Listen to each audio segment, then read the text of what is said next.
Bom dia, terceiro ano. Hoje daremos o início à primeira aula de filosofia à distância. Como eu comentei com vocês no grupo, no Classroom, nós iremos dar continuidade às aulas de filosofia que estávamos tendo presencial, utilizando um livro didático. Com isso, nós vamos começar a aula de hoje, onde seria a aula antes da paralisação, tá? Como eu sei que vocês têm conteúdo anotado, eu gostaria de salientar a vocês que não deixem de utilizá-lo para um estudo prévio para as próximas avaliações que a gente vai ter, mesmo sendo à distância, tá? A aula de hoje, pessoal, é o dualismo na filosofia cristã.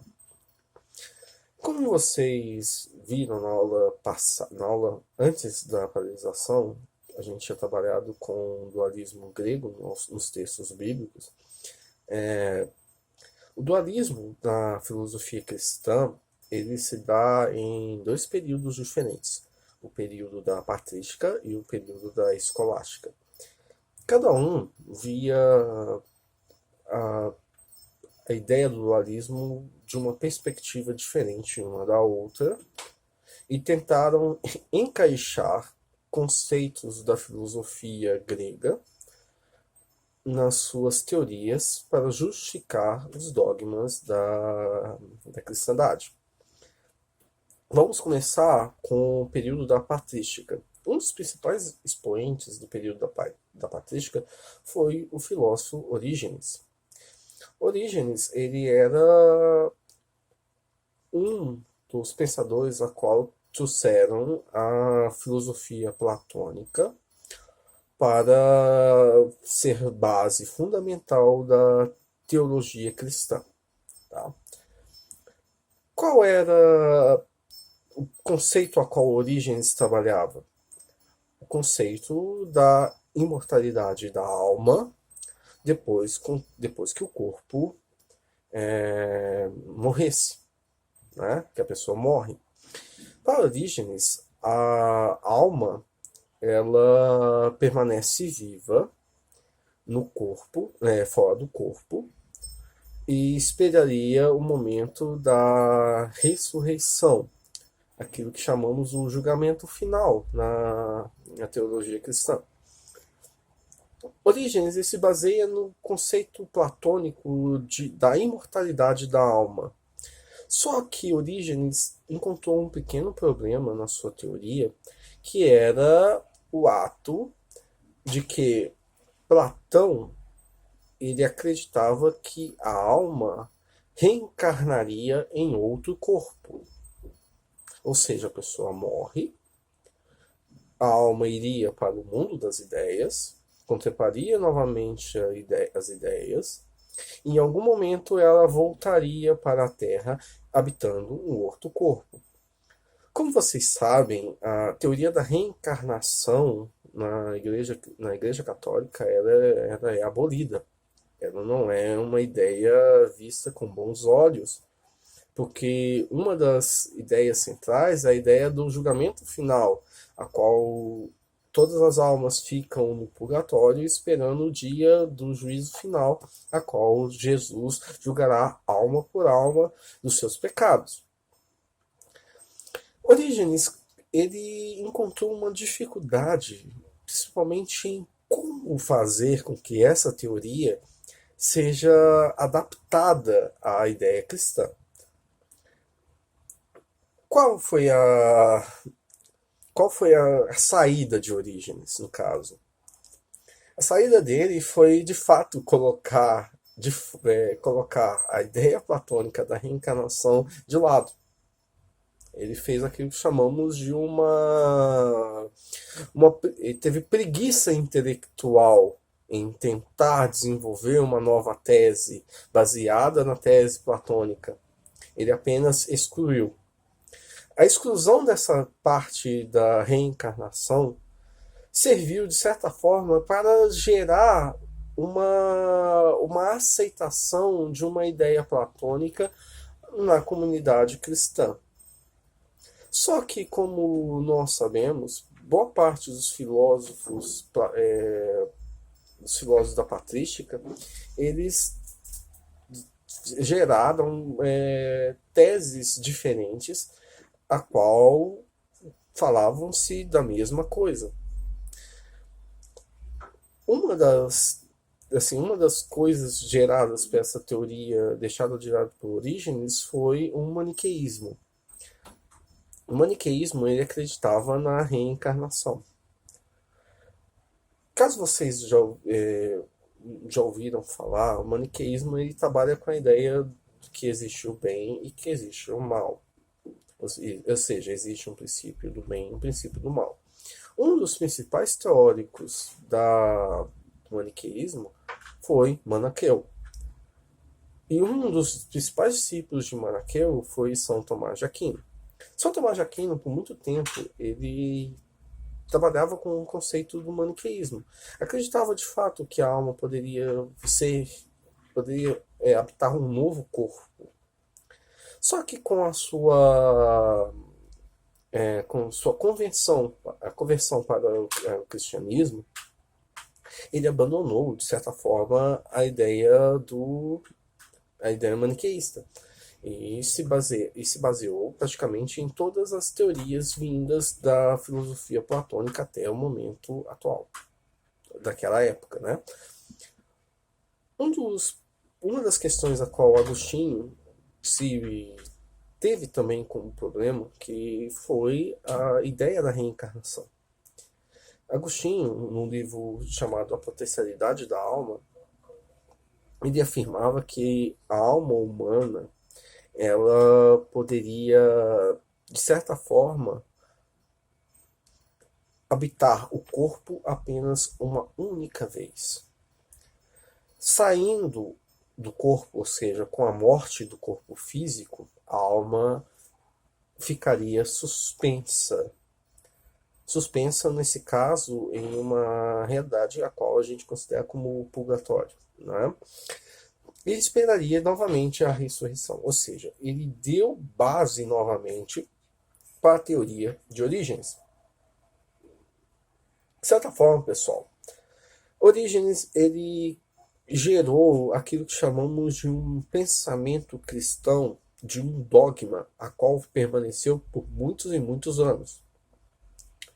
E, de certa forma, o pensamento de Orígenes só foi ser colocado novamente de lado na escolástica. A escolástica, meus caros, como vocês já ouviram falar, é o segundo período do pensamento filosófico cristão. A escolástica, ela se baseia tanto no pensamento cristão visto com uma perspectiva aristotélica. Boa parte do conhecimento aristotélico veio através das traduções árabes que chegaram na Europa no finalzinho da Alta Idade Média. Tá? Boa parte desse conhecimento veio carregado também de conhecimento através do conhecimento islâmico.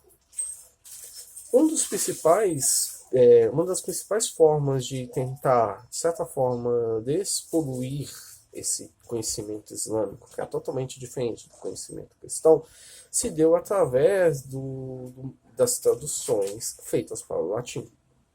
Ou seja, muita coisa ao mesmo tempo foi mudada de conceito, mas outras coisas não poderiam ser mudadas, principalmente ideias fundamentais do pensamento aristotélico.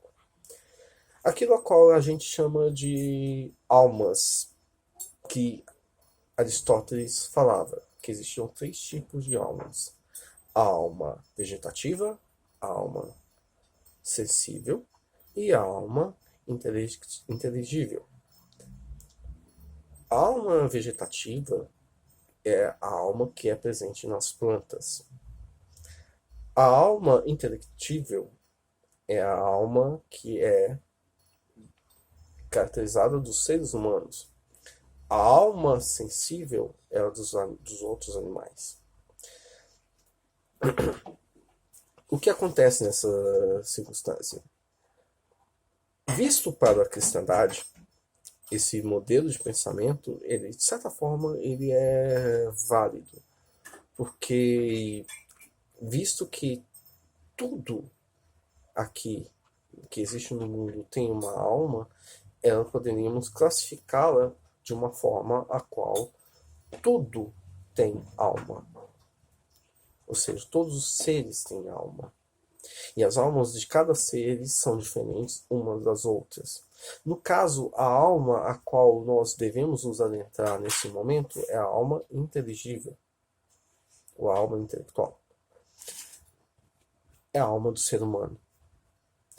Aristóteles, quanto ele caracteriza a alma inteligível ou intelectível, ele baseia a alma como uma alma que raciocina, ou seja, só apenas o ser humano tem a capacidade de raciocinar, ou seja, é uma alma específica dos seres humanos, tá? Como se deu a adaptação dessa teoria aristotélica no pensamento cristão? Se deu através de São Tomás de Aquino. São Tomás de Aquino, ele viu a ideia dessa pluralidade das almas, ou seja, dessas grandes facetas de quantidade de almas, e pensou da seguinte forma: é interessante para fundamentar a fé cristã, mas, de certa forma, nós devemos nos focar a uma questão ainda que era dita como dogma, que ainda é a ideia da imortalidade da alma. Aristóteles não trabalhou a imortalidade da alma. E como a gente vai, de certa forma, conseguir resolver essa questão da imortalidade da alma, segundo São Tomás de Aquino? São Tomás de Aquino, ele